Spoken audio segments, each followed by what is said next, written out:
എല്ലാവർക്കും അച്ചായന്റെ ഫിഷ് ഫാമിലിയിലേക്ക് സ്വാഗതം.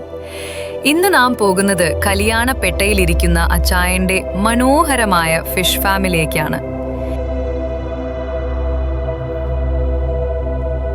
ഇവിടെ എത്തുന്ന വഴികൾ തന്നെ പ്രകൃതിയുടെ മനോഹാരിത നിറഞ്ഞതാണ്. പച്ചപ്പും നനവും നിറഞ്ഞ ഈ വഴികളിലൂടെ യാത്ര ചെയ്യുന്നത് തന്നെ ഒരു അനുഭവമാണ്. ഇവിടെ ഇപ്പോൾ പണി നടക്കുകയാണ്. കുളം മുഴുവൻ പുതുക്കി പണിയുകയാണ്. പഴയ കുളങ്ങൾ വൃത്തിയാക്കി പുതിയ വെള്ളം നിറച്ച് മത്സ്യങ്ങൾക്ക് നല്ലൊരു പരിസ്ഥിതി ഒരുക്കുകയാണ്. വഴികൾക്കും ചുറ്റുപാടുകൾക്കും പുതുക്കി പണിയൽ നടക്കുന്നു. അച്ചായൻ തന്നെ ഇതെല്ലാം നോക്കി മനോഹരമായ രീതിയിൽ ഫാം ഒരുക്കുകയാണ്. ഉടൻ തന്നെ ഇവിടെ കൂടുതൽ മത്സ്യ ഇനങ്ങളും ചേർക്കാനുള്ള പദ്ധതികളുമുണ്ട്.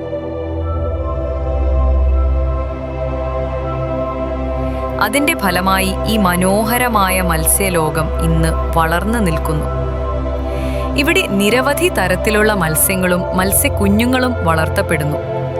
കരിമീൻ, തിലാപിയ, കാറ്റ്ല, കൂറി തുടങ്ങിയവയോടൊപ്പം ചില അപൂർവമായ മത്സ്യ ഇനങ്ങളും ഇവിടെ കാണാം. ഓരോ കുളവും പ്രത്യേകം പരിപാലനയോടെ സൂക്ഷിക്കപ്പെടുന്നു. ഫിഷ് ഫാമിന്റെ പരിപാലനവും മത്സ്യങ്ങളുടെ വളർച്ചയും കാണാൻ ഇതൊരു മികച്ച അവസരമാണ്. അച്ചായൻ തന്നെയാണ് ഈ മുഴുവൻ ഫാമിന്റെ പിന്നിലുള്ള പ്രയത്നം. അതിന്റെ ഫലമായി ഈ മനോഹരമായ മത്സ്യലോകം ഇന്ന് വളർന്നു നിൽക്കുന്നു.